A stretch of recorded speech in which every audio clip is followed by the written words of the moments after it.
Priča za decu. Velika lekcija o odgovornosti. Petogodišnji dečak Filip i njegov pas Bleki su nerazdvojni od njihovog prvog susreta. Toliko su se zavoleli da su čak i roditelji dečaka bili iznenađeni koliko su njih dvojica povezani. Bilo im je žao što se ranije nisu odlučili da svom sinu nabave psa kog je toliko želeo, ali zbog svojih obaveza nisu bili sigurni da li će moći da brinu o kućnom ljubimcu na adekvatan način, a Filip je bio mali da bi preuzeo svu odgovornost za psa na sebe.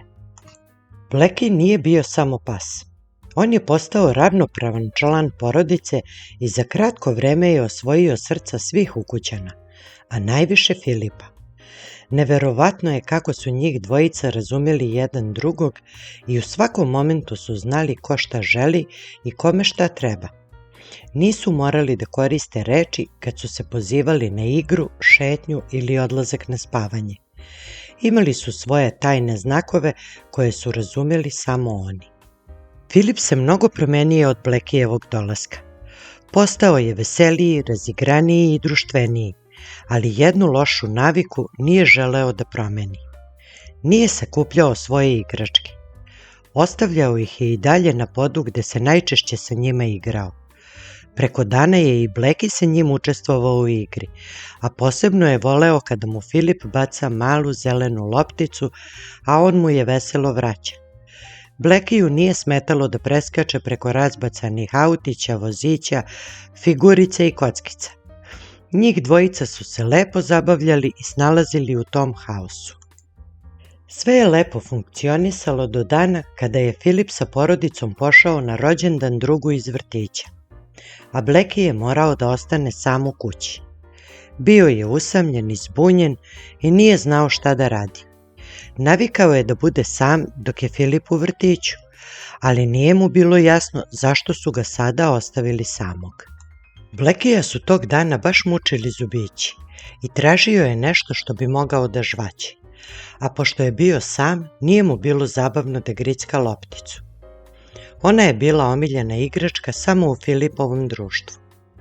Na podu je našao kockicu koja mu je ublažila bol u ustima, pa je počeo slatko da je gricka.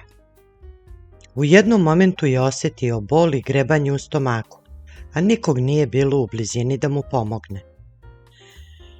Bezuspešno je pokušavao da izbaci komad plastike. Bolovi su bili sve jači, pa je Bleki morao da legne. Nije imao snage da se kreće. Ležao je i čekao. Kada su se Filip i njegova porodica vratili, zatekli su čudan prizor. Nije im bilo jasno šta se dešava. Bleki nije radosno dotrčao do njih da ih pozdravi. Pozvali su ga, ali nije bilo odgovora. Tajac. Pogledali su se i brzo pošli u potragu po stanu. Našli su Blekija u Filipovoj sobi pored kreveta. Ležao je i nije mogao da se pomeri. Samo ih je tužno pogledao. Odmah im je bilo jasno da nešto nije u redu.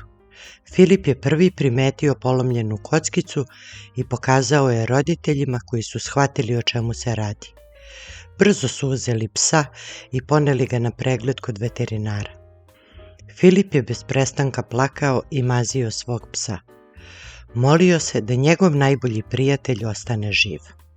Veterinar je pregledao psa i shvatio da delić kockice Blekiju nije napravio veći problem, pa je brzo uspeo da izvadi komadić plastike. Srećni i zadovoljni su se vratili u stan. Bleki je i dalje bio izmoren i pospan, ali više nije imao bolove.